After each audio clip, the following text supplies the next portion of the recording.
કે ગુરુદેવ શ્રીના પ્રવચનમાં હમણાં આવ્યું કે બેનશ્રીને હમણાં પ્રશ્ન કર્યો ગુરુદેવના પ્રવચનમાં કે પરમાત્મ તત્વમાં ધ્યાનાવલી નથી.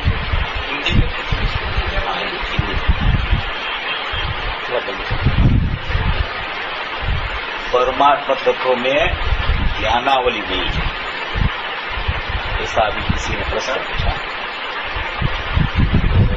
तो वेदश्री ने जवाब दिया कि परमात्मा तत्व है वो परिपूर्ण,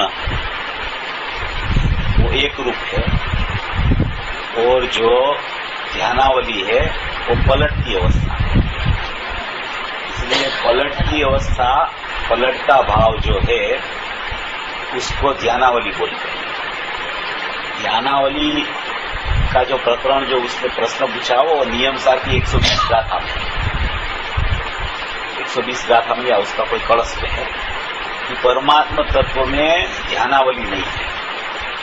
ध्यानावली किसको बोलते हैं कि जो अपना शुद्ध नायक भाव है, अखंड तत्व है, परमात्मा तत्व है, एक रूप परमात्मा है, नित्य वस्तु मात्र नायक भाव है, भूतार स्वभाव है, उसमें अहम करके उसका अवलंबन लेके जो ध्यान की धारा चलती रहती ही रहती है उसको ध्यानावली बोलते हैं.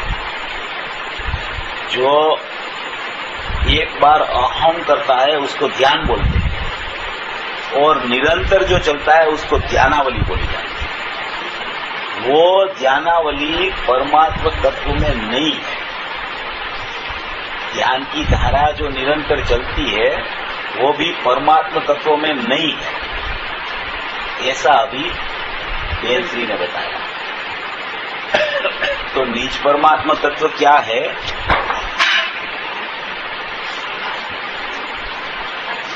निज परमात्मा तत्व वो कैसा है?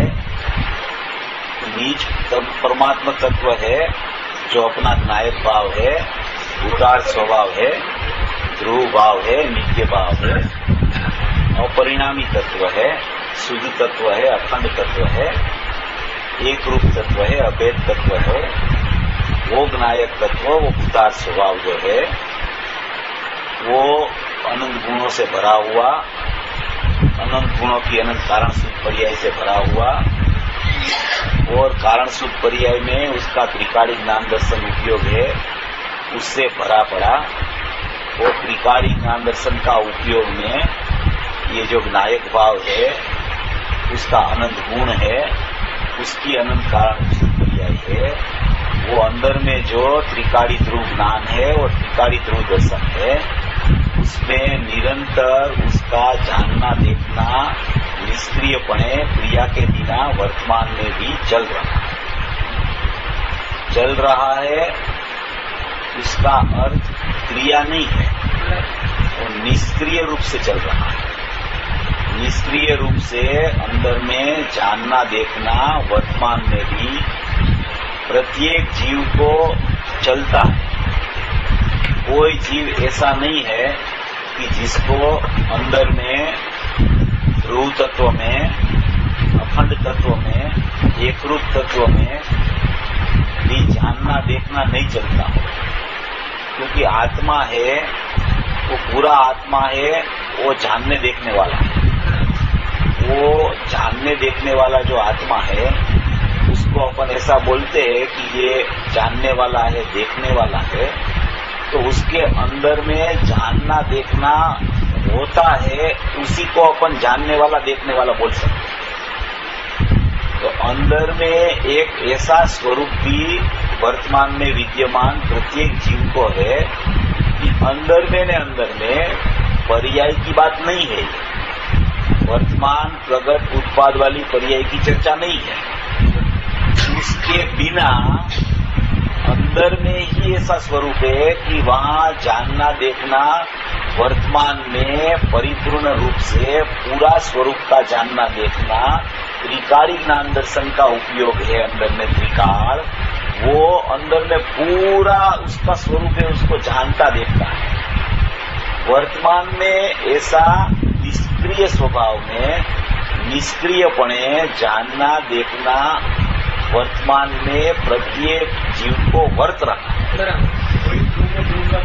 हाँ, वही ध्रुव में ध्रुव का प्रतिभास, ध्रुव में ध्रुव का जानना देखना निरंतर चालू है। और जानना देखना निरंतर चालू है, इसीलिए तो आत्मा को जानने देखने वाला बोला जाता है, क्योंकि अंदर में जानना देखना वर्त रहा है। पर्याय उसका अहम करे वो अलग चर्चा है।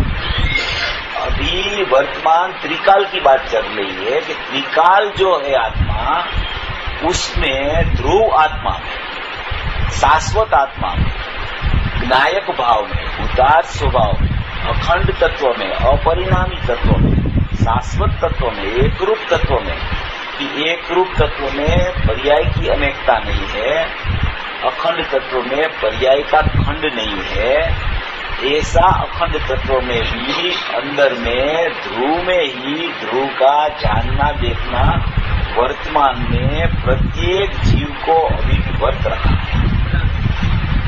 वो वर्त रहा है, उसमें कोई उत्पाद वाली क्रिया नहीं है। वो क्रिया के बिना जानना देखना चालू है, वो उसका स्वभाव है, वो उसका निरंतर चलता हुआ एक ध्रुवपना है। ध्रुव में ध्रुव का ध्रुवपना, ध्रुव में ध्रुव का ध्रुवत्व, वो अंदर निरंतर वर्तता है। ऐसा उसका स्वभाव ही है कि जानना देखना, कभी जानने वाला देखने वाला जिसको बोला जाता है, उसमें जानना देखना कभी बंद नहीं होता। वो स्वयं संचालित, स्वयं सिद्ध जानना देखना वर्तमान में निष्क्रियपणे अंदर में चल ही रहा है। उसका स्वभाव ही ऐसा है कि जानना देखना अंदर में चालू है। ऐसा ही एक स्वभाव अंदर में अनादि से है, उसकी विद्यमानता अनादि से है। वो ऐसा ही शाश्वतपना है उसका अंदर। प्रत्येक जीव में, निगोद के जीव में भी, अभवी के जीव में भी, कोई भी जीव हो, जिसको जीव बोला जाए, उसमें वहाँ अंदर में वर्तमान में जानना देखना प्रत्येक जीव को ध्रुव में ध्रुव का जानना निष्क्रियपणे वर्तमान में वर्त रहा है। ये तो एक स्वयं संचालित व्यवस्था है, इसमें तो कोई पुरुषार्थ नहीं है। ये तो ऐसा उसका अस्तित्व है, ऐसा उसका स्वभाव ही है, ऐसा उसका स्वरूप ही है कि जानना देखना वर्तमान में चल रहा है। चल रहा है माने वर्त रहा है, वर्तमान हो रहा है उसको माने उसका स्वभाव ही ऐसा है। जानना देखना, जानना देखना, जानना देखना, जानना देखना। वो जानना देखना जानता देखता है त्रिकाल, ध्रुव, ज्ञान और दर्शन। और जानता है किसको? तो त्रिकाली द्रव्य है, वो द्रव्य पूरा है, उसमें अनंत गुण है, अनंत गुण की अनंत कारण शुद्ध पर्याय है। वो सबको परिपूर्ण रूप से त्रिकाल ज्ञान और त्रिकाल दर्शन वर्तमान में पूरा अखंड आत्मा को जानता देखता है, जानना देखना चालू है। ऐसा उसका स्वभाव है वर्तमान। उसको बोलते हैं ज्ञायक भाव, उसको बोलते हैं भूतार स्वभाव, उसको बोलते हैं अखंड स्वभाव, उसको बोलते हैं एक रूप भाव, उसको बोलते हैं वस्तु मात्र, उसको बोलते हैं नित्य स्वभाव। वो नित्य स्वभाव में ऐसा नित्यपना चालू है, वो एक रूप चल रहा है, एक रूप चल रहा है। उसकी पर्याय उसको देखे कि उसकी पर्याय उसको नहीं देखे, अंदर में ध्रुव का जानना देखना वर्तमान में वर्त रहा है। ऐसा उसका स्वभाव है। तो एक तो त्रिकाली द्रव्य है, एक उसके अनंत गुण है, एक उसकी अनंत कारण शुद्ध पर्याय है। इसमें त्रिकाल ज्ञान दर्शन का उपयोग है और वो उपयोग में ऐसा परिपूर्ण स्वभाव का जानना देखना अभी सब जीव को चालू है। अभी ऐसा स्वभाव है, वो तो स्वयं सिद्ध है, वो उसको बोला जाता है दृष्टि का विषय। उसको बोला जाता है उपादेयभूत तत्व, उसको बोला जाता है आदर करने योग्य चीज। ऐसी चीज में चीज का जानना देखना अभी वर्तमान में सबको चालू है। ये तो एक ध्रुव की बात है।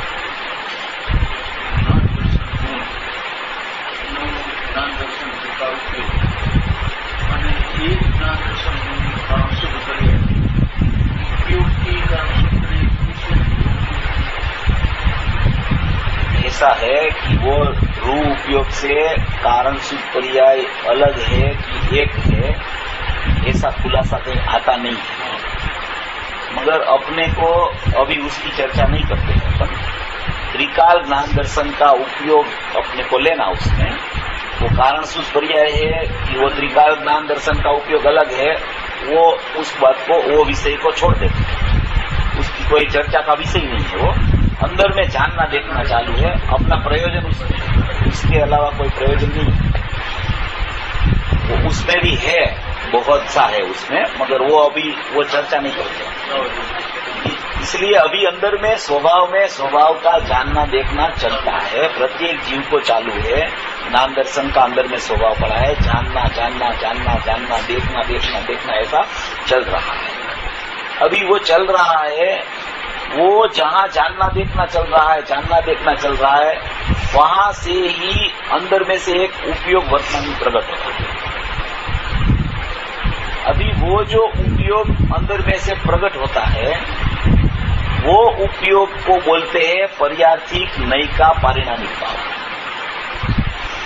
वो उपयोग है, वो कोई उपाधि रूप उपयोग नहीं है। वो उपयोग मति श्रुत अवधि मन पर ये केवल ज्ञान नहीं है। वो उपयोग है, वो पर्यार्थिक नैका पारिणामिक भाव। पर्यार्थिक नैका पारिणामिक भाव। पर्यार्थिक क्यों बोला उसको, नई क्यों बोला, पारिणामिक भाव क्यों बोला उसको?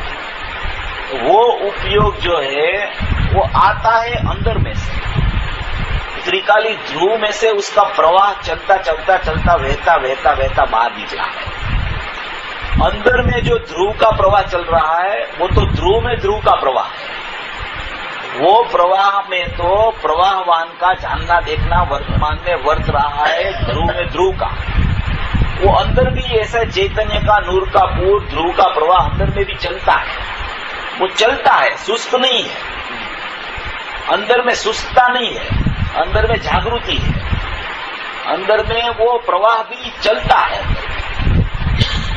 अपन ऐसे सोचते हैं कि ध्रुव को कूटस्थ बोला, तो वो कूटस्थ है, वो ऐसा कूटस्थ है कि जैसे पत्थर पड़ा। ऐसा कूटस्थपना अंदर में नहीं है। वो कूटस्थ में अंदर सब चालू है। अंदर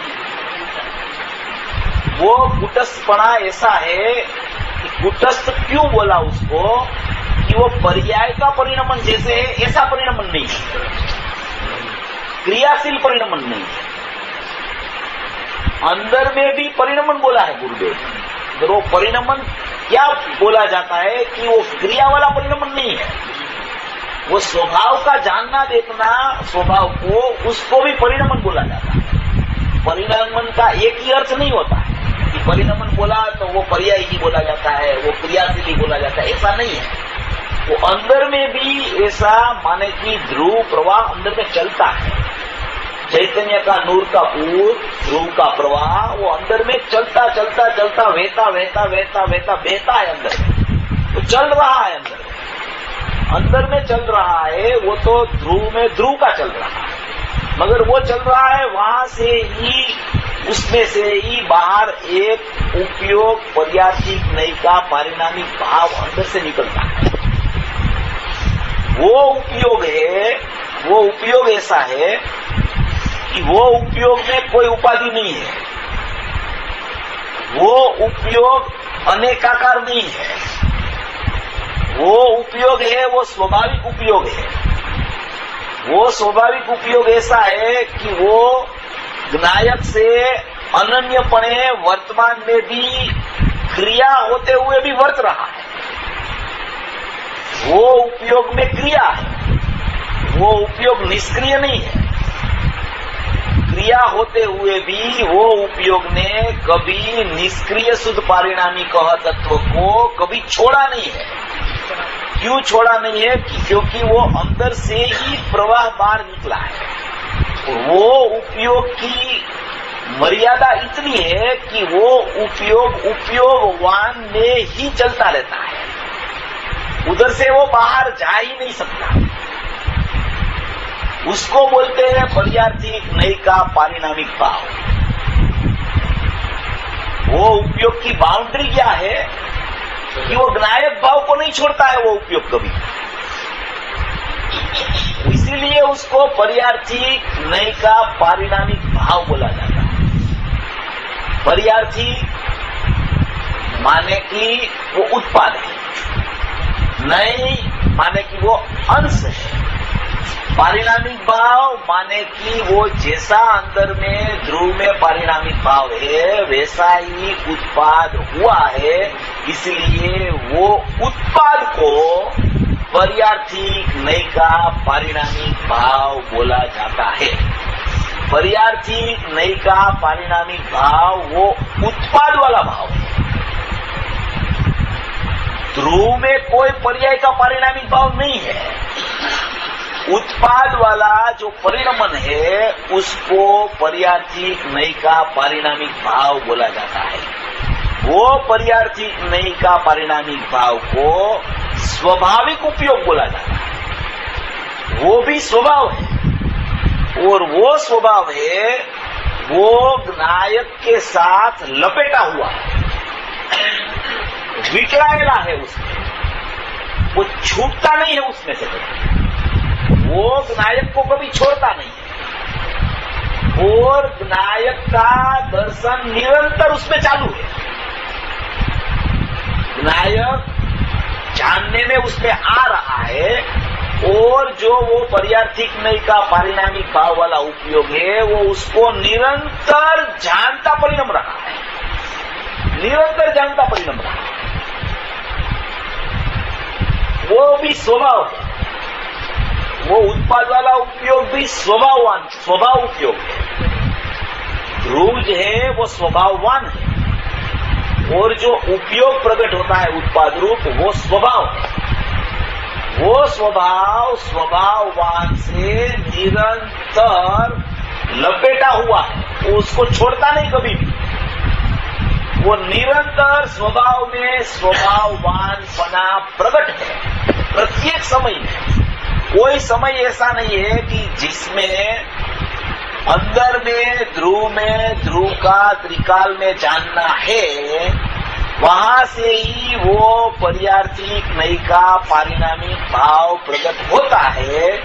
इसीलिए जैसा अंदर में ध्रुव का जानना देखना वर्तमान में वर्त रहा है, ऐसा ही वर्तमान उपयोग में स्वाभाविक उत्पाद में अंदर में जैसा ध्रुव की अखंडता है, और अखंड में जितने अंदर में गर्भितपना स्वभाव का पड़ा है स्वभाववान में, उसको वो स्वाभाविक प्रकट होता हुआ पर्यार्थीक नयिका पारिणामिक भाव रूप उत्पाद वाला उपयोग, निरंतर क्रियाशील उपयोग, वो निष्क्रिय परमात्मा को वर्तमान में भी जानता हुआ ही परिणमता है। ये दोनों स्वभाव है। एक स्वभाववान है, उसमें जानना देखना चलता है, वो निष्क्रियपणे चलता है, और वो स्वभाव में से ही जो वर्तमान में उपयोग रूप स्वभाव रूप पर्यार्थीक नयिका पारिणामिक भाव प्रकट होता है, वो उसको अंदर का पूरा ध्रुव को जानता हुआ ही परिणमन रहा है। परिणमन चालू है ऐसा, प्रत्येक समय में ऐसा परिणमन चालू है। कोई समय ऐसा नहीं है कि ऐसा परिणमन कोई जीव को नहीं चलता। प्रत्येक जीव को उत्पाद रूप भी ऐसा स्वाभाविक उपयोग का ज्ञायक सन्मुखता वाला ज्ञायक से उपयोग लपेटा हुआ परिणमन चालू है, और अंदर में भी ध्रुव का जानना देखना वर्तमान में प्रत्येक जीव को वर्तमान में चल रहा है। ये दोनों स्वभाव है।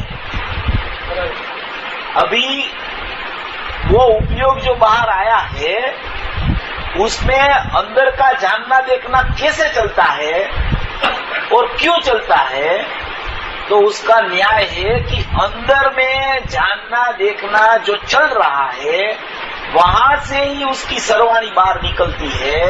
इसलिए अंदर में जानना देखना है, वो जानना देखना लेके ही वो अंशी का अंश बाहर आया है। वो अंशी का अंश बाहर आया है, वो अंदर में अंशी में जो जानना देखना चल रहा है वहां से ही वो अंश का प्रवाह बाहर निकला है, उपयोग रूप उत्पाद रूप उपयोग। इसलिए वो उपयोग में भी अंदर का जानना निरंतर प्रत्येक जीव को परिणमन पूर्वक चल रहा है। ऐसा परिणमन चालू है। केवल उत्पाद ही है, नहीं, ये अभी उत्पाद ही चलता है। अभी उत्पाद ही हुआ है, ये हुआ ही नहीं उसका।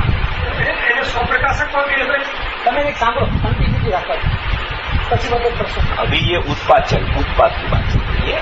अभी एक समय की चर्चा चल रही है, दूसरा समय आया ही नहीं, तो यही का प्रश्न है। अभी ऐसा फंक्शन चल रहा है।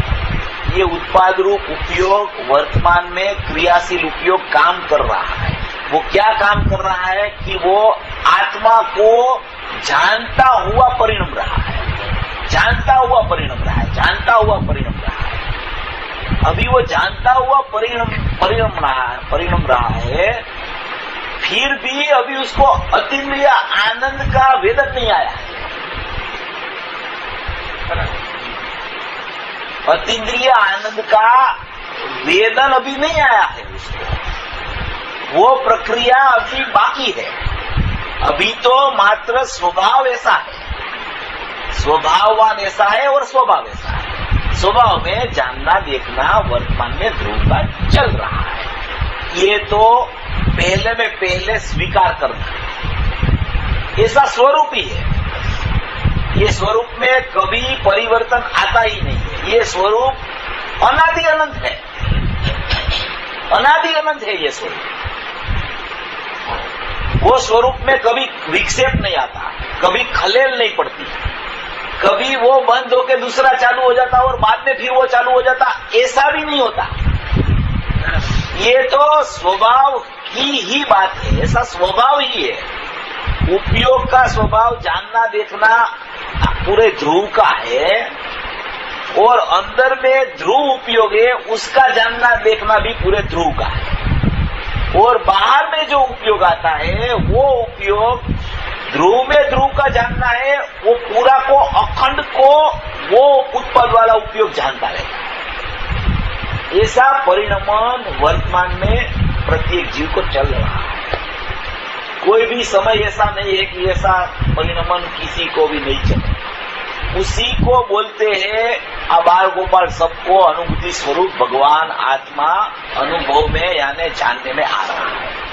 ये स्वाभाविक उपयोग की वहां बात है, पर्यार्थिक नहीं का पारिणामिक भाव की चर्चा है। और ये जो है अंदर में वो द्रव्य का पारिणामिक भाव है, बाहर जो है उत्पाद रूप वो पर्यार्थिक नहीं का पारिणामिक भाव है। तो ये जो बात है ये तो एक स्वभाव की बात चली। अभी ये जो फंक्शन चल रहा है वो उत्पाद ध्रुव को प्रसिद्ध करता है। प्रत्येक समय में उत्पाद ध्रुव को प्रसिद्ध करके बाद में भी यही होता है। कोई उत्पाद ऐसा नहीं होता है कि ध्रुव को प्रसिद्ध किए बिना व्यय हो जाए। प्रत्येक उत्पाद का स्वभाव ही ऐसा है कि वो नियम से जिसका उत्पाद है, जिसमें से उत्पाद हुआ है, उसको प्रसिद्ध करता हुआ ही प्रकट होता है और उसको प्रकट करके ही दूसरे समय में भी यही होता है।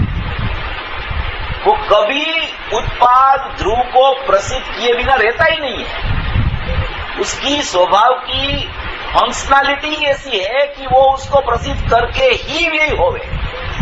ऐसा उसका स्वभाव पड़ा है। उत्पाद का स्वभाव ऐसा है। सबको प्रॉब्लम तो उत्पाद में है। ध्रुव की तो सबको खबर है कि ध्रुव तो एक है, अखंड है, नायक है, शाश्वत है, नित्य है। उसकी श्रद्धा करना है, उसका ज्ञान करना है, उसका ज्ञान करना है, उसमें लक्ष्य करना है, उसमें अहम करना है, उसके तरफ जाना है, उसको वलन करना है। वो सब चिंता उत्पाद की है, मगर उत्पाद में भी चिंता नहीं है। उत्पाद भी ऐसा ही है कि वो ध्रुव को प्रसिद्ध करता ही चल रहा है। वो उत्पाद ऐसा होता ही नहीं कि जो ध्रुव को प्रसिद्ध नहीं करे। अभी उसकी मान्यता चलती नहीं है उस तरफ, वो उसका खुद का दोष है। वो श्रद्धा की बात है। ये चल रही है ज्ञान की बात। ज्ञान का स्वभाव कभी कोई समय नायक को आज तक उसने छोड़ा नहीं है, अनंत काल तक छोड़ने वाला नहीं। वो अभी माने तो अभी अतीन्द्रिय आनंद आ सकता है, अभी अनुभूति हो सकती है। अभी वो मानता नहीं है, उसी का नाम तो उसका अज्ञान है, मिथ्यात्व है कि जो भी बोलो वो है। स्वरूप और स्वभाव में कोई खलेल हुई नहीं है। ध्रुव में भी नहीं हुई है और उत्पाद में भी नहीं हुई है। उत्पाद का स्वभाव भी ध्रुव को प्रसिद्ध करके ही दूसरे समय में यही होता है। अभी उसका अभिप्राय उस तरफ नहीं चल रहा है, बस दोष इतना ही है। अभी जो अभिप्राय उधर नहीं चल रहा है, तो अभिप्राय में उसका क्या चल रहा है, कैसे अभिप्राय चल रहा है, मिथ्यात्व का अभिप्राय कैसे हो जाता है, राग द्वेष कैसे उत्पन्न हो जाते हैं, अज्ञान भाव क्यों प्रकट हो जाता है। तो वो क्या है कि ऐसा स्वभाव का उसको अंतर से स्वीकार नहीं आया है। ऊपर से सबको पता है कि स्वभाव ऐसा है, स्वभाववान ऐसा है, मार्गों पर सबको अनुभूति स्वरूप भगवान आत्मा अनुभव में आ रहा है। उपयोग में उपयोग ही है। जीव वस्तु चेतना लक्षण से जीव को ही जानती है। ज्ञान क्रिया स्वभावभूत होने से उसका निषेध कभी हो ही नहीं सकता है। ये सब तो शास्त्रों में लिखा है, सुना भी है, गुरुदेव से भी सुना है, सबको पता भी है। मगर जितना वलन उस तरफ उसका अभिप्राय का चलना चाहिए कि उसी के ऊपर उसका वलन रहना चाहिए, वही ही उसका काम अभिप्राय करना चाहिए, वो अभिप्राय उस तरफ निरंतर चलता ही नहीं है। वो कभी कभी चलता है फिर छूट जाता है, कभी कभी चलता है फिर छूट जाता है। चलता है वो भी विकल्पात्मक चलता है। चलता है वो भी क्या है, अभिप्राय में ऐसे ख्याल आवे कि अपन ने कल भी बात की थी कि श्रद्धा में और अहम में बहुत बड़ा फर्क है। अभी श्रद्धा तो है सबको ऐसी कि अनुभूति स्वरूप भगवान आत्मा अनुभव में आ रहा है, त्रिकाल में त्रिकाल का जानना हो रहा है, वो ध्रुव का प्रवाह अंदर में चल रहा है, अंदर में से एक उपयोग रूप प्रवाह पर्याथिक नहीं का पारिणामिक भाव बाहर निकल रहा है। और वो जो उपयोग है वो उपयोग स्वाभाविक उपयोग ज्ञायक भाव से अनन्य होने से उसका जानना भी उसमें हो रहा है। ऐसा तो 70-18 गाथा चलती है जब गुरुदेव के मुंह से, तब तो विश्वास आता है उसको। विश्वास माने उपलक श्रद्धा चलती है। श्रद्धा में ऐसा है कि मैं आत्मा हूं, ऐसा भी है। श्रद्धा में वो भी है कि अनुभूति स्वरूप भगवान आत्मा अनुभव में आ रहा है। मगर श्रद्धा वो है ने, वो श्रद्धा अहम नहीं करती है। ऐसा श्रद्धा उपलक चलती है, मगर श्रद्धा जब मैं ज्ञायक हूं ऐसा अहम करे तभी तो उसकी सार्थकता है। तो श्रद्धा में और अहम में भी इतना फर्क है। श्रद्धा क्या बोलती है, दूसरे शब्द में बोले ना तो ये श्रद्धा है वो विकल्पात्मक है, और वो अहम हुआ वो सम्यक परिणमन है श्रद्धा, ऐसे भी बोला जाता है। मगर श्रद्धा तो उपलक सबको चलती है, मगर अहम नहीं होता है। ये ही मैं हूं, ये ही मैं हूं। यही मैं हूं, ऐसा नहीं होता है। उधर उसका वलन का वेग जोर से नहीं चल रहा है। मैं ही परमात्मा हूं, यही ज्ञायक भाव में हूं, यही ध्रुव परमात्मा हूं, यही चैतन्य तत्व में हूं, यही भूतार्थ स्वभावी में हूं। ऐसा नहीं चलता है, उसको निरंतर नहीं चलता है। उपलक आता है, थोड़ी देर चलता है, फिर वो छूट जाता है, फिर आता है, फिर छूट जाता है। वो भी बहुत पुरुषार्थी को चलता है थोड़ी थोड़ी देर। बाकी तो सुनने में आता है, भावेंद्री का काम चलता है। वो भावेंद्री का काम ही चलता है, ज्ञान तक भी वो बात नहीं पहुंचती है। वहां ही उसकी मर्यादा आ जाती है। सुनने का प्रकार है कर्णेंद्री में, बाद में भावेंद्री में उसका जानना होता है, तो वो इंद्रिय ज्ञान रूप परिणमन ही उसका चल रहा है। वहां तक ही मर्यादित है उसका काम। उससे आगे ज्ञान तक उसका समझ उसकी पहुंचती ही नहीं है। इसीलिए ये श्रद्धा ऐसे उपलक तो चलती है, मगर उपलक चलने में अहम नहीं होता है उसको।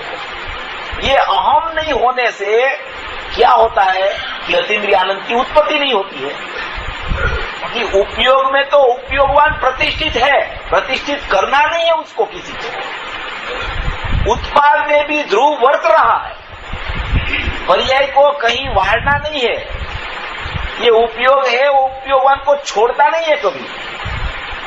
अभी ये तो है ना स्वाभाविक उपयोग और उपयोगवान। अभी ये इसका अनन्यपना है ना, वो कभी छूटता नहीं है, कभी नहीं छूटता। अभी वो ज्ञान उपयोग है, उसमें भेद अपन जब देखते हैं, जब भेद देखते हैं तो मतिश्रुत हो जाता है। क्या हो जाता है? मतिश्रुत का परिणमन हो जाता है। और मतिश्रुत का परिणमन जितना चलता है वो सब परिणमन कर्म सापेक्ष परिणमन, उसमें कोई न कोई उदय अनुदय के अभाव की अपेक्षा चलती है।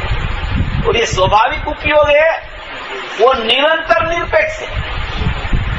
वो निरपेक्ष उपयोग में कोई कर्म सापेक्षता कभी भी नहीं होती है। वो उपयोग स्वतंत्रपणे निरपेक्ष है। वो निरपेक्ष उपयोग में निरपेक्ष ध्रुव तत्व वर्तमान में अनुभूति में आ रहा है, वर्तमान में वर्त रहा है, वर्तमान में चालू है काम। वो काम कभी बंद हुआ नहीं है, कभी बंद होता नहीं है, अनंत काल तक बंद होने वाला भी नहीं है।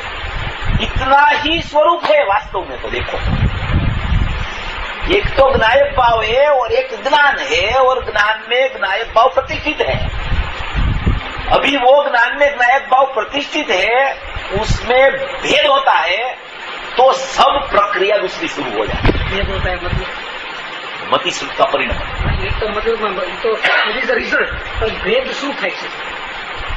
ज्ञान और ज्ञायक अनन्य है, वो अनन्य ज्ञेयभूत अभेद है। ज्ञान से देखो तो ज्ञेयभूत अभेद है, ज्ञायक को देखो तो ध्येयभूत अभेद है।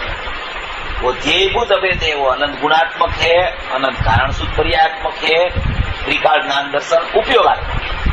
और उसमें से जो उपयोग बाहर आया है, वो बाहर आया, वो ज्ञायक जो ज्ञेय है, उससे वो ज्ञान अनन्य होने से उसको ज्ञेयभूत अभेद बोला जाता है।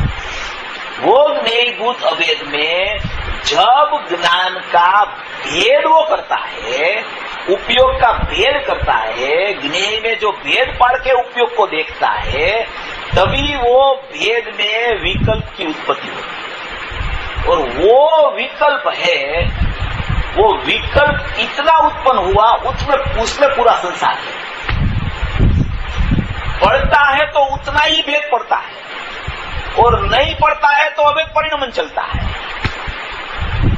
ध्येयभूत अभेद भी है, ज्ञेयभूत अभेद भी है। अभी उसका स्वीकार हो गया, वास्तविक में अहम होकर स्वीकार हो गया, तो वो भेद पड़ता ही नहीं है उसमें। तो वो तो स्वरूप है, उसमें भेद है ही नहीं। ना तो उपयोग का भेद है, ना तो द्रव्य में गुण भेद है, ना तो द्रव्य में कारण सुख पर्याय का भेद है, ना तो द्रव्य में त्रिकाली ज्ञान दर्शन उपयोग का भेद है। और वर्तमान उपयोग प्रकट हो रहा है, उसमें भी वो भेद रूप उपयोग नहीं है। वो तो अनन्य है ज्ञायक से, उसने ज्ञायक को कभी छोड़ा ही नहीं है। वो निरंतर वर्त रहा है अंदर में, उसकी वर्तना चालू है वर्तमान में, उत्पाद की वर्तना चालू है, वो छूटी ही नहीं कभी। उसको बोला जाता है ये पूर्वक ज्ञेय। वो भाई बोलते थे कि ये जुना ध्येय पूर्वक ज्ञेय है, जुना ध्येय पूर्वक ज्ञेय है। वो क्या है? वो स्वाभाविक भेद है, वो निरंतर है, विक्षेप बिना का है। नया ध्येय पूर्वक नहीं होता है, उसको अपने को याद ही नहीं करना है। ये पुराने में ही माल है, पूरा पुराने का स्वीकार, उसको बोला जाता है नया हुआ। नया कुछ होता नहीं है, नया परिणमन ही नहीं होता है कुछ। ये परिणमन तो चालू है अंदर में, परिणमन नया किसी को नहीं होता है। जितना नया उतना अनात्मा, और जितना पुराना उतना आत्मा। उसका स्वीकार नहीं, उसका नाम भेद। प्रगट થાય તે બધું પરદ્રવ્ય, પ્રગટ છે તે બધું સ્વદ્રવ્ય। જેટલું પ્રગટ થાય બધું પરદ્રવ્ય, અને જેટલું પ્રગટ છે તેટલું સ્વદ્રવ્ય। પ્રગટ શું છે કે જ્ઞાયક ભાવ પ્રગટ છે, એનો વર્તમાન ઉત્પાદ વાળો ઉપયોગ પ્રગટ છે। એ ઉપયોગ જ્ઞાયકને અનુભવી રહ્યો છે, એ પણ પ્રગટ છે। પ્રગટ હોવાપણું છે એનું, થવાપણું નથી, હોવાપણું। એ હોવાપણે વર્તી રહ્યો છે। એ વર્તમાન વર્તતો સ્વાભાવિક ઉપયોગ જ્ઞાયક સાથે હોવાપણે અત્યારે પણ ઉત્પાદરૂપ પરિણમનમાં દરેક જીવને વર્તી રહ્યો છે, ભેદરૂપ નથી। બરાબર। वो વીંટળાયેલો છે જ્ઞાયક સાથે, ઉપયોગે જ્ઞાયકને છોડ્યો જ નથી ક્યારે, એટલે ઉપયોગમાં ઉપયોગ છે, એટલે ઉપયોગમાં ઉપયોગ છે। બરાબર। ક્યારેય છૂટતો જ નથી ઉપયોગમાં ઉપયોગમાં।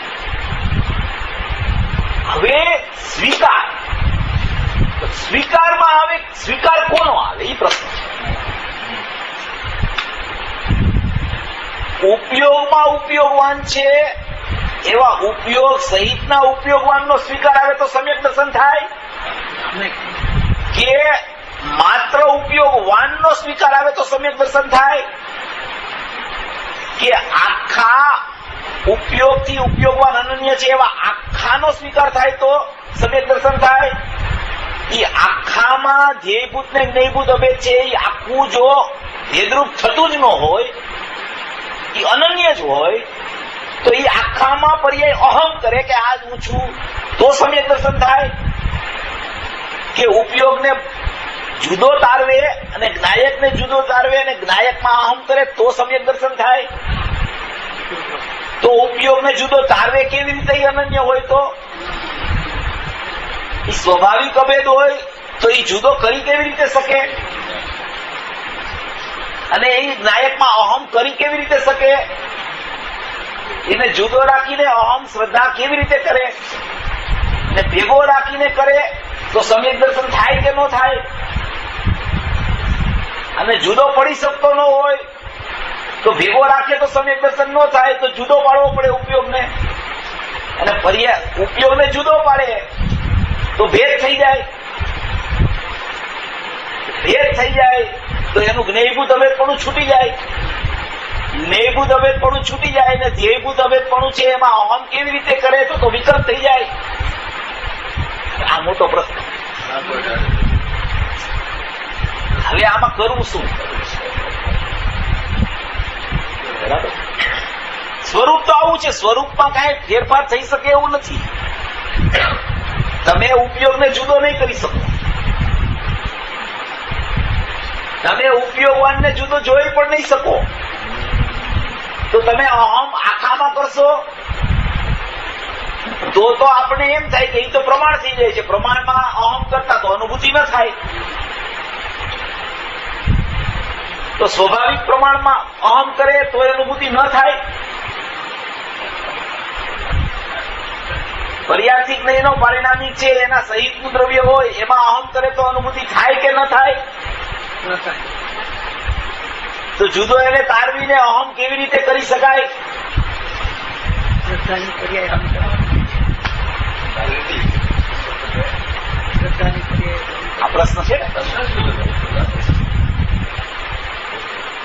जो अपन स्वरूप को ऐसे ही देखते हैं कि वो कथनचित अनन्य है, वो उत्पाद रूप है, वो उत्पाद रूप है, वो अनन्यपणे वर्त रहा है, उसने कभी नायक को छोड़ा ही नहीं है, और नायक में अहम करना है तो नायक को उपयोग में छोड़ा नहीं है, तो अपन कैसे उसमें अहम करेंगे, उसको अलग कैसे करेंगे? હવે આ બધા પ્રશ્ન છે હવે એમાં શું છે? ઉપયોગ તો અનન્ય છે, કથનચિત અનન્ય છે, સર્વથા અનન્ય નથી. કોઈ એક અપેક્ષાએ અનન્ય છે, એનું કથનચિત અનન્યપણું છે, અને એ સ્વાભાવિક ઉપયોગ જે પ્રગટ થતો છે એ ઉપયોગ અંદરથી જ આવ્યો છે. એ અંદરથી આવ્યો હોવાથી એને કદીક નાયકને છોડ્યો પણ નથી. તો એ ઉપયોગ છે એમાં મોટામાં મોટી વાત એ છે કે જ્યાં સુધી કથનચિત અનન્યપણાનો અર્થ જીવને ખ્યાલમાં ન આવે. કથનચિત અનન્ય કહેવાય કોને? ઉત્પાદ અને ધ્રુવ ક્યારે એકને થઈ શકે? ઉપયોગ ઉત્પાદ વાળો છે અને ત્રિકાળ તો ધ્રુવ છે, તો એ એકમેક થઈ શકે? અચ્છા, એકમેક ન થઈ શકે તો આપણે એમ કહી છીએ કે ઉપયોગ પાછો છોડતો નથી નાયકને. વીંટળાયેલો છે, એમાં અનન્ય છે, એને વર્તતો પરિણમી રહ્યો છે, છતાં ઉપયોગ છે, એ ઉપયોગ અને ઉપયોગવાન કદી એક નથી થતા, ક્યારેય પણ એક થતા નથી. એક જ સમયમાં અન્ય રહીને અનન્યપણે પરિણમે છે. પ્રત્યેક સમયે અન્ય રહીને અનન્યપણે થાય છે. પ્રત્યેક સમયે અન્ય રહીને અનન્ય થાય છે. પ્રત્યેક સમયે ઉત્પાદ થઈને અનન્ય થાય છે. ઉત્પાદ થઈને અનન્ય થાય છે. ઉત્પાદ થઈને અનન્ય થાય છે. હવે ઉત્પાદ જયારે અંદરથી આવે છે, સમયનો હિસાબ છે ને. ઉત્પાદ જયારે અંદરથી આવે છે ત્યારે એ ઉપયોગ અન્ય છે જ્ઞાયકની અપેક્ષાએ. જ્ઞાયકથી તમે જુઓ તો એ ઉપયોગ જ્ઞાયકમાં નથી, એ જ્ઞાયકથી અન્ય છે. પણ તમે ઉપયોગથી જુઓ તો એ ઉપયોગ અનન્ય છે. તમે જ્ઞાયકથી જુઓ એને તો એ ઉપયોગ અન્ય છે, અને એ ઉપયોગથી એને જુઓ તો એ ઉપયોગ અનન્ય છે. જ્ઞાયકથી જુઓ તો એમાં ઉપયોગ છે જ નહીં, એવો ધ્રુવ છે. એ ઉપાદેયભૂત વસ્તુ એવી છે, શાશ્વત વસ્તુ એવી છે. ઉપયોગથી જુઓ તો એ ક્યારેય અનન્યપણું છોડતો જ નથી જ્ઞાયક. બસ આ મર્મ એને જયારે સમજાય ત્યારે જ શ્રદ્ધા છે ને જ્ઞાયકને પકડી શકે.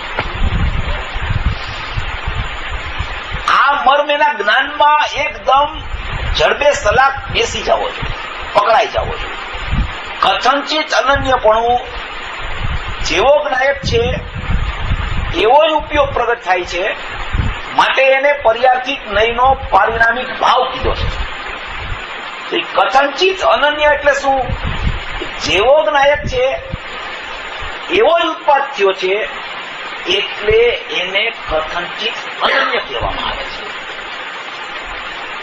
જેવો જ્ઞાયક છે એવો જ ઉત્પાદ છે, એનું નામ કથનચિત અનન્ય છે. કથનચિત અનન્ય એટલે કોઈ એક અપેક્ષાએ અનન્ય, એટલે ક્યાંય દ્રવ્ય અને પર્યાયનો સ્પર્શ તો કદી પણ અનાદિ અનંત ક્યારેય થતો જ નથી. સર્વથા ભિન્ન છે, એ સર્વથા ભિન્ન જ છે. દ્રવ્યથી તમે જુઓ, તમે દ્રવ્યની ચર્ચા કરો છો તો દ્રવ્યમાં જુઓ, દ્રવ્યથી જુઓ તો એ ઉપયોગ છે જ નહીં એમાં. એવા દ્રવ્યને તમે જોવો તો જોનાર કોણ છે? એ નજર છે, એ શ્રદ્ધા છે. એવા દ્રવ્યને જોવે છે કે જેમાં ઉપયોગ નથી. બરાબર. એવા દ્રવ્યને જોઈને અહમ કરે છે. પછી ત્યાં જ્ઞાનના ઉપયોગનું કામ નથી શ્રદ્ધાને કાંઈ. શ્રદ્ધા જ્ઞાનના ઉપયોગના આધારે નથી ચાલતી. શ્રદ્ધા સ્વતંત્ર અહમ કરે છે. જ્ઞાનના આધારે શ્રદ્ધા અહમ કરવા નથી જાતી કે એને આમ જ્ઞાનનો વાયા રસ્તો લઈને અહમ કરવું પડે. એવું શ્રદ્ધાનું કામ નથી. શ્રદ્ધા તો સીધી ભૂસકો મારે છે, હું જ્ઞાયક છું, હું જ્ઞાયક છું, હું ધ્રુવ છું, હું અખંડ છું, વસ્તુ માત્ર છું. એ જ સમયે શ્રદ્ધામાં જ્ઞાયક પકડાય છે. ત્યારે ઉપયોગ છે એ જ્ઞાયકને જયારે નજરમાં જોવે છે ત્યારે ઉપયોગ છે જ નહીં એમાં. એ તો તમે ઉપયોગથી જોવો ત્યારે ઉપયોગ એમ કે છે કે હું તો અનન્ય છું જ્ઞાયક. એનું નામ કથનચિત અનન્ય પણ છે. એનું નામ આ ઉપયોગવાનને જોઈને જ્યાં શ્રદ્ધાએ આ હું છું એમ હમ કર્યું તો એનું નામ એ રહિતનું શ્રદ્ધા, અને ઓલો ઉપયોગ તો અનન્ય છે જ, એનું નામ સહિતનું જ્ઞાન. એને અનન્ય કરવાનો નથી, અનન્ય કરવાનો પુરુષાર્થ જ નથી કાંઈ એમાં, કારણ કે એ તો અનન્ય છે તો વર્તી રહ્યો છે અંદરમાં. અનુભૂતિ સ્વરૂપ ભગવાન આત્મા અનુભવાઈ રહ્યો છે. એવા સમયે એની તીક્ષ્ણ નજર ધ્રુવ ઉપર પડવી જોઈએ, નહીં કે ઉપયોગ ઉપર, નહીં કે ઉત્પાદ ઉપર, નહીં કે ક્રિયા ઉપર. એમ જ એને રટણ ચાલ્યા કરે કે અનુભૂતિ સ્વરૂપ ભગવાન આત્મા અનુભવમાં આવી ગયો છે, અનુભૂતિ સ્વરૂપ ભગવાન આત્મા અનુભવાઈ ગયો છે. એટલે એની શ્રદ્ધાનું પરિણમન જ્ઞાનના ઉપયોગ તરફ ચાલે છે, જ્ઞાયક ભાવ તરફ નથી ચાલતું. અને જ્યાં સુધી શ્રદ્ધા જ્ઞાનના ઉપયોગ સહિતના જ્ઞાયકને દ્રષ્ટિમાં લે છે ત્યાં સુધી મિથ્યાત્વ ટળતું નથી, મિથ્યાત્વ ગળે છે અવશ્ય. કારણ કે એને રાગને લક્ષમાં નથી લીધો. રાગ છે એ સર્વથા પૃથક છે, જ્ઞાન છે એ સર્વથા પૃથક નથી. એ કથનચિત અનન્ય છે, એ અભેદનો ભેદ છે, એ જ્ઞાયકનો ઉપયોગ છે, એ પારિણામિક ભાવ છે પર્યાર્થિક નહીં. એવા જ્ઞાન સહિતના જ્ઞાયકને પણ જો દ્રષ્ટિમાં લઈએ અને રાગને દ્રષ્ટિમાં ન લઈએ, જો રાગને દ્રષ્ટિમાં લઈએ તો મિથ્યાત્વ જેટલું હતું એટલું જ ચાલુ રહે છે અને વૈધા કરે છે. અને ત્યાંથી શ્રદ્ધા છૂટે અને જ્ઞાન સહિતના જ્ઞાયકમાં આવે તો મિથ્યાત્વનો અનુભાગ ગળવાનું ઘટવાનું ચાલુ થવાનું છે. કારણ કે એ સ્વભાવના પક્ષમાં આવી ગયો છે, એને સ્વભાવ ગમવા માંડ્યો છે. વિભાવ રાગ છે એને છોડ્યો છે, જ્ઞાન સ્વભાવ છે એને પકડ્યો છે, અને એ જ્ઞાન સ્વભાવે જ્ઞાયકને પકડેલો છે. માટે શ્રદ્ધા જ્ઞાન સ્વભાવને પકડીને પણ જો ધ્રુવ બાજુ જવાનો પ્રયત્ન કરે છે તો એમાં મિથ્યાત્વ ગળવાનું ચાલુ થઈ જાય છે. કારણ કે અભેદનો ભેદ છે, અંશીનો અંશ છે, સ્વાભાવિક ઉપયોગ છે, પર્યાચિતનો પારિણામિક ભાવ છે, એમાં અનુભૂતિ સ્વરૂપ ભગવાન આત્મા અનુભવમાં આવી ગયો છે. પણ કદી પણ મિથ્યાત્વનો અભાવ એના લક્ષપૂર્વક નાયકના લક્ષ્ય થતો નથી. ઉપયોગ સન્મુખ જ્યાં સુધી શ્રદ્ધા નું પરિણમન ચાલે છે ત્યાં સુધી કદી પણ મિથ્યાત્વનો અભાવ થતો નથી. એ ઉપયોગથી પાર જઈને એ શ્રદ્ધા જ્યારે હું અખંડ જ્ઞાયક ભાવ છું, વસ્તુ માત્ર હું છું, શાશ્વતતા હું છું, એકરૂપ હું છું, એવી રીતે શ્રદ્ધા જ્ઞાયકમાં માત્ર જ્ઞાયકમાં અહમ કરે આ જ હું છું, ત્યારે જ શ્રદ્ધામાં મિથ્યાત્વનો અભાવ થઈ અને સમ્યક દર્શનની પ્રાપ્તિ થાય છે. અને એ જ સમયે જ્ઞાન અનન્ય હોવાને કારણે એ જ્ઞાનનું નામ, જે જ્ઞાનનું સ્વાભાવિક ઉપયોગ નામ હતું, એ જ્ઞાનનું નામ ભાવશ્રુત જ્ઞાન થયું. આખી પ્રક્રિયા આવી રીતે અંદરમાં અત્યારે વર્તી રહી છે દરેક જીવ. આ પ્રોસેસ છે. સમ્યક દર્શન પ્રગટ કરવાની આ પ્રોસેસ છે, આ વિધિ છે. આવી રીતે જ પકડાય છે, આવી રીતે દ્રષ્ટિમાં આવે છે, આવી રીતે નજરમાં આવે છે, આવી રીતે તીક્ષ્ણ દ્રષ્ટિ થાય છે, આવી રીતે ઉપયોગમાં ઉપયોગવાન પ્રતિષ્ઠિત છે અને નજર કરે છે એ ઉપયોગવાન ઉપર, અને ઉપયોગવાનને જોવે છે એમાં ઉપયોગ છે જ નહીં.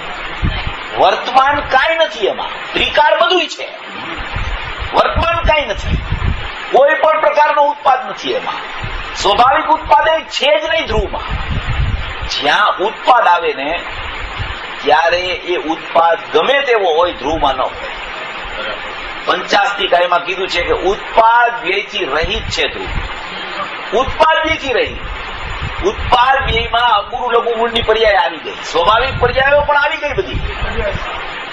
ઉત્પાદ વ્યય કીધું એટલે પૂરું થઈ ગયું છે. અહીંયા એક જ પોઈન્ટ આવે છે કે ઉપયોગ સહિતના જ્ઞાયકને અહમ કરવું ને સીધું જ્ઞાયકને અહમ કરવું, એ શ્રદ્ધા કઈ રીતે ડિસ્ટિંક્શન કરે છે? શ્રદ્ધા ડિસ્ટિંક્શન ન કરે, એ તો જ્ઞાનમાં નિર્ણય આવે. જ્ઞાનમાં નિર્ણય આવે પછી શ્રદ્ધા પોતે ચેતી જાય કે હજી મેં મારા નાયકને દ્રષ્ટિમાં લેવાનો પ્રયત્ન કર્યો પણ હજી મારી શ્રદ્ધામાં મિથ્યાત્વ જાતું કેમ નથી, એવો શ્રદ્ધાને ખ્યાલ ન આવે. એ તો જ્ઞાન નથી.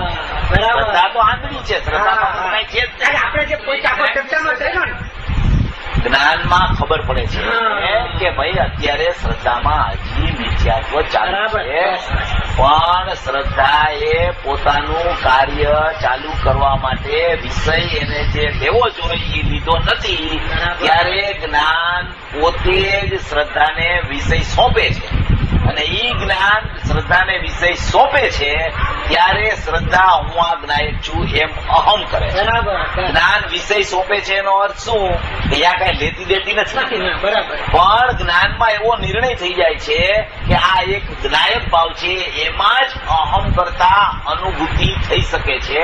કારણ કે જ્ઞાન પોતે પણ જયારે સમ્યક જ્ઞાન રૂપ પરિણમે છે ત્યારે એનું પણ અહમપણું જ્ઞાયકમાં હોય.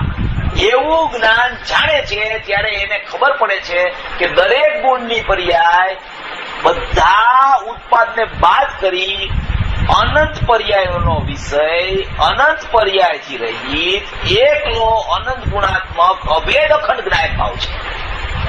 અનંત પર્યાયોનો વિષય, અનંત પર્યાયોથી રહિત એવો અનંત ગુણાત્મક, એવો અભેદ એક, એવો અખંડ વસ્તુ માત્ર જ્ઞાયક ભાવ એનો વિષય છે. અને એ વિષય એને જયારે પકડાય છે ત્યારે અનંત પર્યાયોની એક પર્યાય રૂપ નથી રહેતી, પણ એ પર્યાયની એક અભેદ પરિણતિ બની જાય છે. બરાબર. અને એ પરિણતિ બને છે, એ પરિણતિ બનીને આ હું છું એમ પરિણમે છે. બરાબર. એકલી શ્રદ્ધા નથી જાતી, એટલે આ કરી છે ને ખાસ જરૂરી હતી. અનંત ગુણની અનંત પર્યાયો જે પ્રગટ હતી ઉત્પાદરૂપ, એ બધી પર્યાયો જ્યાં એની સમ્યક દર્શન થવાનો સ્વકાળ આવવાની તૈયારી થાય છે ત્યાં એની પૂર્વ પર્યાયોમાં એની રચના પર્યાયોની પરિણતિ રૂપ થઈ, અને જયારે એ એકરૂપ પરિણતિ બને છે ત્યારે જ એમાં અહમ થાય છે. એનું નામ સમ્યક દર્શન જ્ઞાન ચારિત્રાણી મોક્ષ માર્ગનો ઉત્પાદ. આવું એનું સ્વરૂપ છે. આવી રીતે અનુભૂતિ થાય છે, આવી રીતે શ્રદ્ધા કામ કરે છે, આવી રીતે જ્ઞાન કામ કરે છે. મૂળ પોઈન્ટ આમાં એ છે કે કદી પણ ક્યારે પણ જ્ઞાન પોતાના સ્વભાવને છોડતું નથી. જ્ઞાન કોઈ પણ સમયે પરલક્ષ અભાવાત ચંચલતા રહિતમ ને અચલમ જ્ઞાનમ છે. પોતાના જ્ઞાયકને કદી પણ જ્ઞાન છોડતું જ નથી. જે જ્ઞાન છોડે છે ને બહાર જાય છે એ બધું ઇન્દ્રિય જ્ઞાન છે. સ્વાભાવિક ઉપયોગ કદી પણ જ્ઞાયકને છોડતો જ નથી, છોડવાનો નથી. એ તો પકડીને બેઠો છે જ્ઞાયકનો. એટલે તો એક સમયમાં અનુભૂતિ થઈ શકે છે. અનુભૂતિ એક સમયમાં કેમ થાય છે એનો ન્યાય છે આ કે બધું તૈયાર છે, માત્ર એની નજર જ આવી જોઈએ, માત્ર એની દ્રષ્ટિ જ આવી જોઈએ. ત્યાં બધું તૈયાર જ છે, એને કઈ તૈયાર કરવાનું નથી. કારણ કે ત્રિકાળી દ્રવ્ય એવું ને એવું છે. એનો ઉપયોગ પણ એવો પ્રગટ થાય છે, અને ઉપયોગ પાછો અનુભૂતિ સ્વરૂપ ભગવાન આત્મા તો અનુભવમાં આવી રહ્યો છે. હવે એની નજરનું કામ છે કે જ્યાં એની નજર પડી કે હું નાયક છું, બસ એ સમયે અનુભૂતિ છે, એ સમયે સંદેશ છે. આવું તૈયાર છે, માટે એક સમયમાં અનુભૂતિ થઈ શકે છે. કોઈ પણ જીવને ક્યારેય પણ અનુભૂતિનો અવકાશ પ્રત્યેક સમયે છે. કોઈ પણ જીવ પ્રત્યેક સમયે અનુભૂતિનો અવકાશ છે દરેક જીવ. પછી ચેતે એટલી વાર છે, સમજણ કરે, યથાર્થ સમજણ કરી અને નિર્ણયની ભૂમિકામાં આવે. નિર્ણયને આ રીતે આખો ગાઢ કરે, એ નિર્ણયને ગાઢ થતા થતા આખો પ્રગાઢ કરે. એ પ્રગાઢ કરતા કરતા કરતા કરતા કરતા એની નિર્ણયની ભૂમિકા એટલી આગળ વધી જાય કે એને સ્વવિકલ્પ સ્વસંવેદનનો પણ અવકાશ ચાલુ થઈ જાય. અને જ્યાં એવું સ્વવિકલ્પ સ્વસંવેદન આવે ત્યાં એને ખબર પડી જાય કે બસ હવે મારો આત્મા મને છે ને પકડાઈ ગયો છે. પકડાયેલો હતો એવો ખ્યાલ આવે છે. પકડાઈ ગયો છે ને, જ્ઞાનમાં તો પકડાયેલો હતો એવો ખ્યાલ આવી જાય છે. એવો ખ્યાલ આવે છે ને એમ કહેવાય કે પકડાવો. પકડવું, છોડવું, ગ્રહવું કઈ મૂકવું છે જ નહીં. ત્યાં તો બધું સહજમાં ચાલુ જ છે, એને કઈ કરવાનું જ નથી. એનું કાર્ય એટલું જ છે કે યથાર્થ સમજણ કરવી, એ એનો પુરુષાર્થ છે.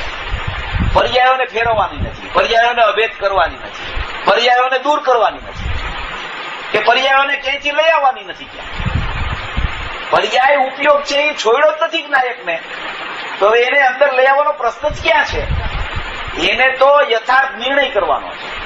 યથાર્થ નિર્ણયમાં એની સમજણ કામ કરે છે. એ સમજણનો પુરુષાર્થ છે. પુરુષાર્થ અનંતો છે, પણ માત્ર સમજણનો છે. આવી સમજણ થાય તો શ્રદ્ધા કામ કરે અને કરે. શ્રદ્ધા ન કામ કરે એવું બની જ ન શકે ક્યારે.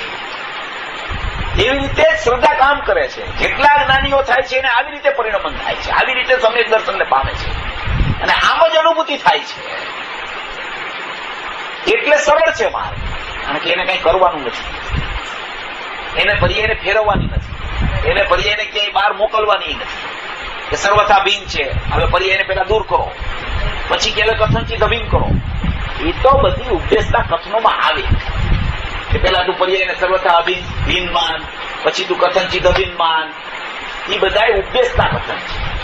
ઉપદેશના કથન હોય ને એ દ્રવ્ય ક્ષેત્ર કાળ ભાવ પ્રમાણે ચાલતા હોય, અને સિદ્ધાંત હોય ને એ ત્રણેય કાળ એકરૂપ હોય, અબાધિત હોય, એ ફરે નહીં. તો આ સિદ્ધાંત છે, નાયક ભાવ છે, અનંત ગુણાત્મક છે, અનંત કારણસૂત્ર પર્યાયાત્મક છે. ત્રિકાળી જ્ઞાન દર્શનના ઉપયોગમાં જાણવું અંદરમાં ધ્રુવનું જાણવું ચાલુ છે. એમાંથી ઉપયોગની સ્વાભાવિક ઉપયોગની સરવાણી આવે છે. એ સ્વાભાવિક ઉપયોગ નાયક સાથે વીંટળાયેલો છે, અનન્ય છે, એકરૂપ છે, અભેદ છે, નિરપેક્ષ છે, શાશ્વત છે, અનાદિ અનંત છે. એ શાશ્વત છે, બરાબર. એટલે એ ક્ષણિક નથી થતો. ક્યારે ક્ષણિક નથી થતો એટલે એવો ને એવો રહે છે. એવો ને એવો છે ઉત્પાદરૂપ, પણ એવો ને એવો ઉત્પાદ છે, એવો ને એવો ઉત્પાદ છે, એવો ને એવો ઉત્પાદ છે, એવો ને એવો ઉત્પાદ છે. એમાં કઈ ફરક જ થતો નથી ક્યારે. એવી સમજણ જો એની ગોઠવાઈ જાય, એનો સમજણનો પુરુષાર્થ એમાં ગૂંથાઈ જાય જો એ માળામાં, તો બસ ત્યાં જ એની શ્રદ્ધા છે ને તરત જ છે ને કામ કરવા માંડે. અને એ શ્રદ્ધામાં એનો અભિપ્રાય કેળવાય અને અહમ નાયકમાં થયા વગર રહે જ નહીં. જેવો એની બહારના પરિણામ ચાલુ થાય ને ત્યાં એને આ વિચાર ચાલુ થઈ જાય. મારા નિર્ણયમાં તો આમ આવ્યું છે, હું તો આવો છું. આ કેમ જ્ઞાન બહાર જાય છે? આ કેમ નાયકને છોડ્યું? આ મારું જ્ઞેય તો જ્ઞાયક છે, ત્યાંથી જ્ઞેય છૂટી કેમ ગયું?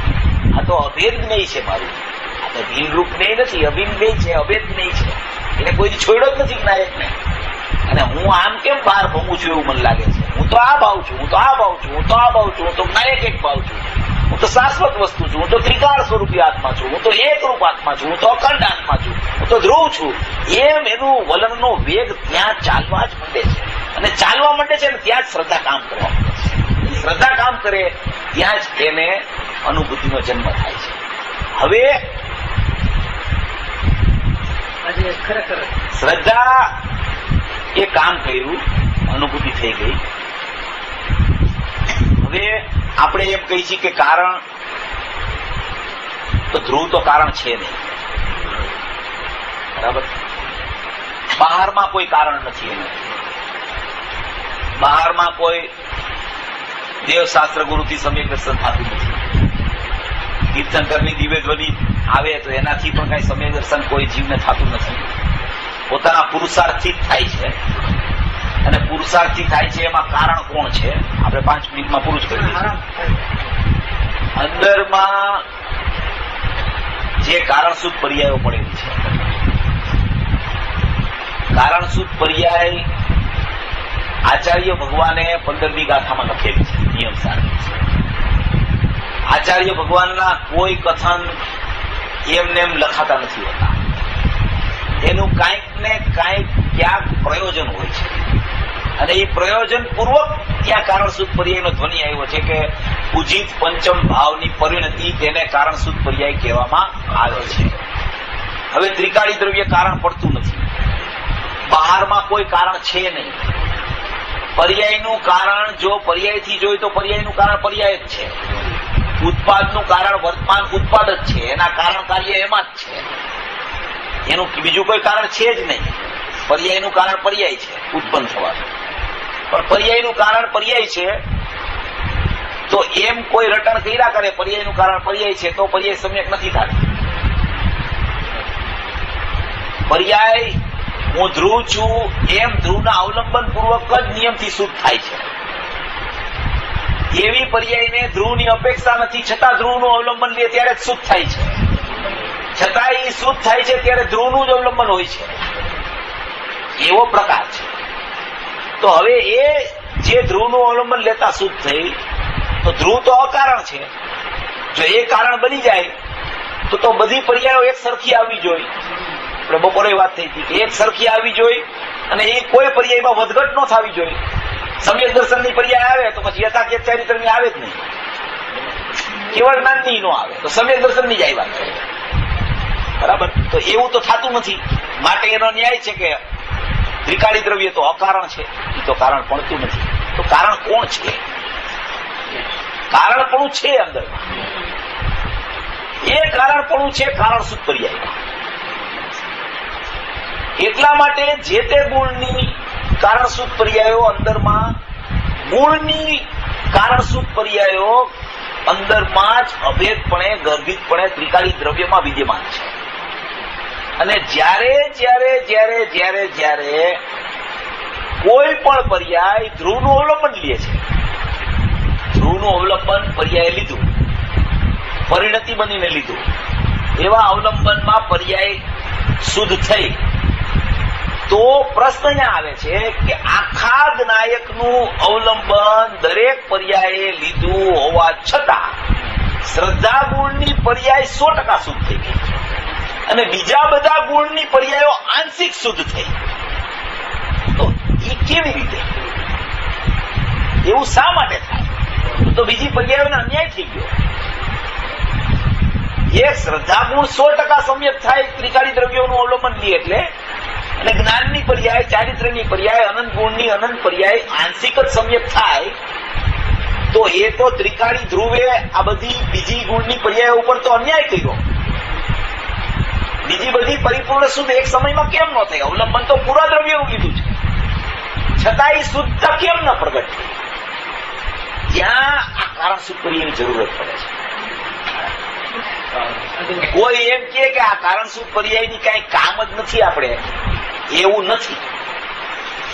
આચાર્ય ભગવાન જયારે કોઈ વાત લખતા હોય છે ત્યારે એ પ્રયોજનથી લખતા હોય છે. અંદરમાં જોવે છે, અંદરમાં કલમ બોળીને બહાર આવીને પછી એ સાહિત્ય લખે છે. એવી એની જ્ઞાનની પરિણતિ કામ કરતી હોય છે. એ જે અંદરમાં જે કલમ બોળે છે આખા જ્ઞાયકમાં, એ જ્ઞાયકમાં કલમ એને બોળી છે. આખો સાઈનો ખડિયો છે, એ સાઈના ખડિયામાં કલમ બોળે છે. એ કલમ બોળે છે ને, એ કલમ બોળે છે તો એ સાઈના ખડિયામાં જે કલમ બોળી એ આખા સાઈના ખડિયામાં નથી જાતી. સાઈનો આખો ખડિયો છે કે બાઉલ છે, એમાં એ કલમ બોળે છે, તો એ અમુક જગ્યાએ જ પહોંચે છે. એ કલમ જ્યાં પહોંચે છે ને, જ્યાં જે કલમ જ્યાં પહોંચી ને, જ્યાં પહોંચી એ કારણ શુદ્ધ પર્યાય છે. અદભુત અદભુત અને ઈ કારણસૂત્ર પર્યાય એને કારણ બનાવીને પર્યાય પ્રગટે છે. બાકીનો આખો સાઈનો ખડિયો છે એ બીજા ગુણોની કારણસૂત્ર પર્યાય છે. એટલે એની જરૂર છે કારણસૂત્ર પર્યાય.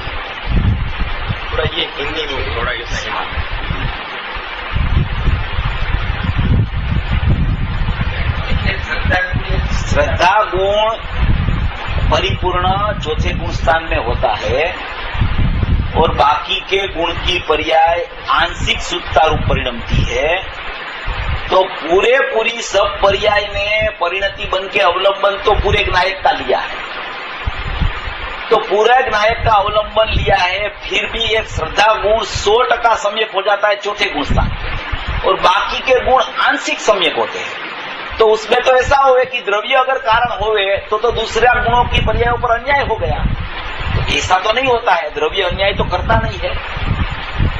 तो ऐसा है कि ऐसा बोला जाता है, ऐसे न्याय में ऐसी भी बात बोली जाती है कि भाई जो पर्याय की जो समय में जितनी योग्यता हो इतना उसका परिणमन होता है. ये तो एक पर्याय की अपेक्षा से बात है, वर्तमान पर्याय की अपेक्षा से, कि श्रद्धा गुण की पर्याय की योग्यता ऐसी है कि वो चौथे में पूरी समय हो जाती है. चारित्र और ज्ञान क्रमे क्रमे क्रमे क्रमे क्रमे शुद्धता होती है. तो वो तो एक पर्याय की तरफ से बात चलती है, वो भी है न्याय, इसमें वो बराबर है. मगर उसमें अंदर में कुछ कारणपना है. त्रिकाली द्रव्य अकारण है, कारण शुद्ध पर्याय कारण पड़ती है. और जो कारण शुद्ध पर्याय जो पर्याय अहम करने के लिए अंदर गई वो पर्याय में जो साई का जो खड़िया होता है उसमें पूरी साई भरी हुई है. उसमें कलम जो डालता है अंदर, तो कलम जहां पड़ती है उतनी साई जहां है वहां जहां कलम पड़ी तो वो गुण की वो कारण शुद्ध पर्याय उसका उस समय कारण पूरा पाड़ने के लिए वहां समर्थ है. तो उसमें उसका समर्थपणा श्रद्धा गुण की कारण शुद्ध पर्याय में है उसी समय उतना, तो श्रद्धा गुण की पर्याय पूरी समय हो जाती है.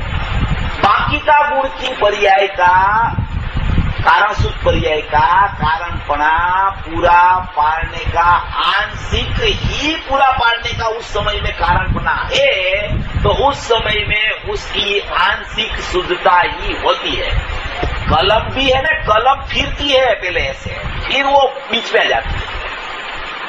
कलम जब अंदर डालते हैं ना अपन जब साई की, तो कलम को पहले क्या करते हैं, खड़िया में घुमाते हैं, फिर उसको पॉइंट पे लाते हैं.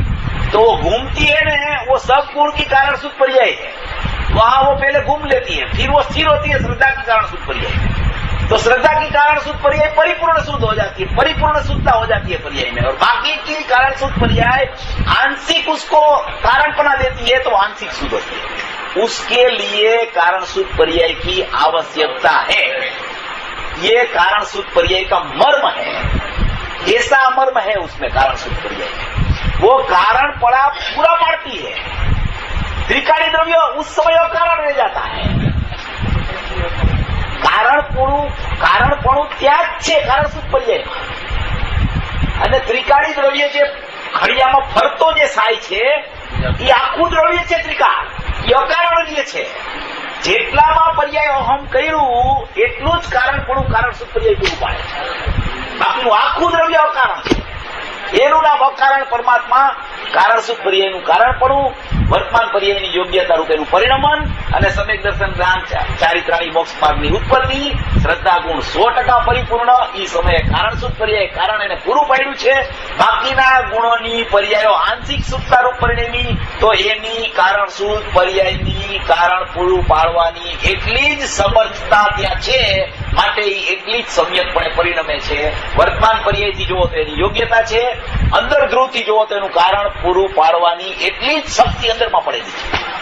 આવું અંદરનું આખું સ્વરૂપ છે, આવો અંદરના સ્વરૂપનો વૈભવ છે.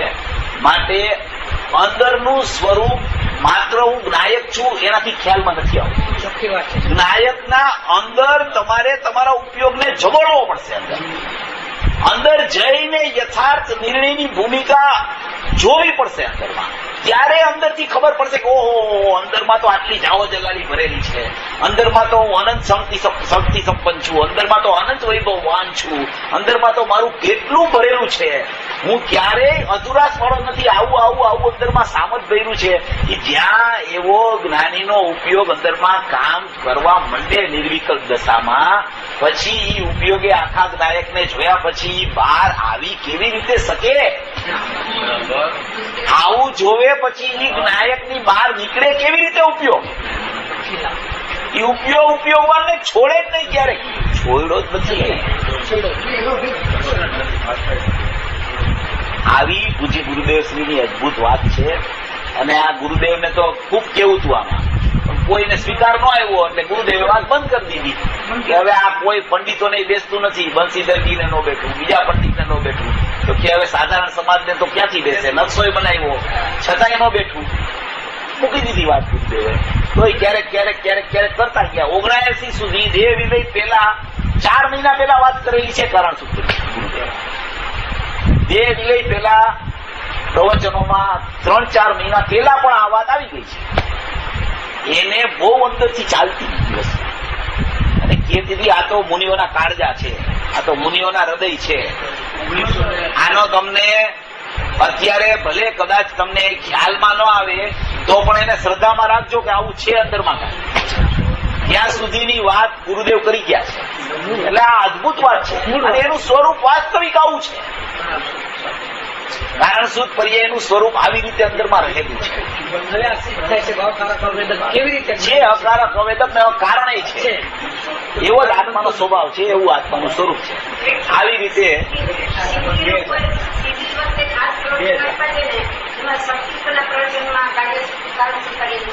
સાચી સંવત 2001 સાલના ગુરુદેવના પ્રવચન 1945 સાલ એમાં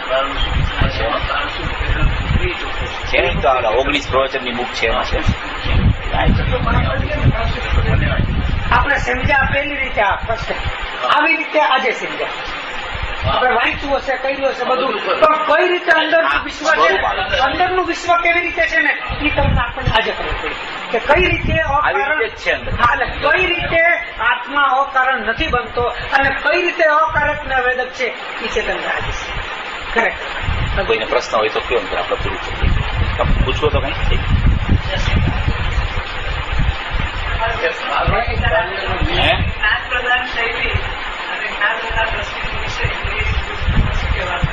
કોને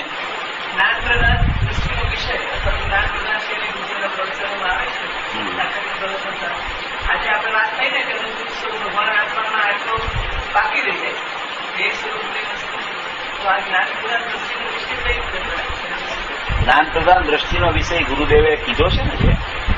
જ્ઞાન પ્રધાન દ્રષ્ટિનો વિષય એટલે કે જ્ઞાન ને જ્ઞાયકની શ્રદ્ધા, એવું 242 ગાથામાં પ્રવચન સરમાં આવ્યું છે કે જ્ઞાન અને જ્ઞાયકની શ્રદ્ધા એને પણ નિશ્ચય સમ્યક દર્શન કહેવાય, એમ ગુરુદેવે કીધું છે. જ્ઞાન ને જ્ઞાયકની શ્રદ્ધા એને નિશ્ચય સમ્યક દર્શન કહેવાય. હવે ત્યાં એમ કહેવા શું માંગે છે કે પહેલો અર્થ તો એનો ઈ છે કે કોઈ દિવસ બેની શ્રદ્ધાને એને નિશ્ચય સમ્યક દર્શન પહેલા તો ન કહેવાય. ગુરુદેવનો સર્વાંગી 45 વર્ષનો ઉપદેશ છે, એમાં ગુરુદેવે એમ કીધું છે કે જ્ઞાયકની શ્રદ્ધા એનું નામ જ છે ને સમ્યક દર્શન છે.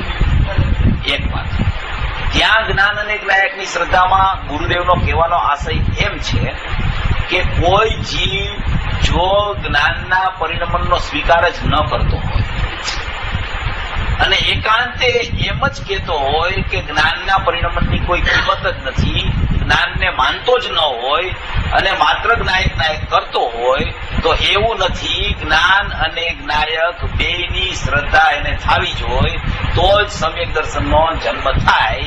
અને જ્ઞાનને જ્ઞાયકની શ્રદ્ધાના સમયે પણ અહમ તો એનું જ્ઞાયક માને. એ શ્રદ્ધાની વાત છે, અહમની વાત નથી. અહમ તો એનું જ્ઞાયકમાં થાય ત્યારે જ સમ્યક દર્શનની ઉત્પત્તિ થાય. એ એટલા માટે જ કીધું છે ગુરુદેવે કે કોઈને જ્ઞાનને કાઢી નાખતો હોય સાહેબ કે છે જ નહીં, જ્ઞાન જેવું કઈ છે જ નહીં, એકલો જ્ઞાયક છે, એવું નથી. જ્ઞાન અને જ્ઞાયક બેયની શ્રદ્ધા એને નિશ્ચય સમ્યક દર્શન કીધું છે. એમાં કહેવાનો આશય એમ છે કે જ્ઞાન પણ હોય છે, જ્ઞાનનું પરિણમન પણ હોય છે, જ્ઞાનમાં અનુભૂતિ સ્વરૂપ ભગવાન આત્મા પણ અનુભવમાં આવી રહ્યો છે. પણ ગુરુદેવે 17 ગાથાના પ્રવચનમાં ખુલાસો કર્યો છે કે અનુભૂતિ સ્વરૂપ ભગવાન આત્મા અનુભવમાં આવી રહ્યો છે, પણ તેની દ્રષ્ટિ જ્ઞાયક ઉપર ન હોવાને કારણે અનુભૂતિ નથી. ત્યાં એમ નથી કીધું કે જ્ઞાન અને જ્ઞાયક ઉપર દ્રષ્ટિ ન હોવાને કારણે દ્રષ્ટિ નથી થતી. ગુરુદેવે એમ કીધું છે કે દ્રષ્ટિ તેની જ્ઞાયક ઉપર ન હોવાને કારણે એની દ્રષ્ટિમાં સમ્યકપણું નથી આવતું. એટલે આ તો એક જ્ઞાયકની શ્રદ્ધાને એનું નામ જ સમ્યક દર્શન. કોઈ ભેદની શ્રદ્ધાથી સમ્યક દર્શન કદી થાય નહીં. ભેદની શ્રદ્ધા હોય ખરી, પણ સમ્યક દર્શન એનાથી ન થાય. અહમ એક જ્ઞાયકનું જ હોય. શ્રદ્ધા અને અહમમાં આટલો ફેર આપણા ખ્યાલમાં આવે ને ત્યારે જ ખરેખર અહમ થઈ શકે છે. અને એ અહમ એકલું જ્ઞાયકમાં હોય. હા હા, શૈલી જ્ઞાન પ્રદાન દ્રષ્ટિ પ્રદાન એ પ્રશ્ન જ નથી. એટલે આમાં તો સમજણનું કામ છે કે જ્ઞાનમાં જ્ઞાયક, બેનશ્રી એમ કહેતા કે જ્ઞાનની દોરીએ વયો જાય, જ્ઞાયક યાદ છે, બેનશ્રી એમ કહેતા. એટલે એમાં શું છે કે રાગથી છૂટીને પેલા જ્ઞાનમાં જ આવે છે, અને જ્ઞાનમાં આવીને પછી જ જ્ઞાનના ભેદને છોડી અને અભેદમાં જાય છે. જ્ઞાન છે એ આત્માનો ભેદ છે, એ જ્ઞાયકનો જ ભેદ છે, અભેદનો ભેદ છે. અને અભેદનો ભેદ છે એ ભેદ અભેદને અભિનંદે છે. બરાબર, અભેદનો ભેદ છે એ અભેદને જ અભિનંદે છે. માટે એમ કહેવાય કે જ્ઞાન અને જ્ઞાયકની શ્રદ્ધા, જ્ઞાનથી જ્ઞાયક પકડાય, જ્ઞાનમાં જ્ઞાયક પકડાય, એ બધું આવે વિષય. એટલે કે જ્ઞાનથી પાર થઈને જ્ઞાયકમાં અહમ કરવા, એનો કહેવાનો આશય. બોલો પરમ કૃપાળુ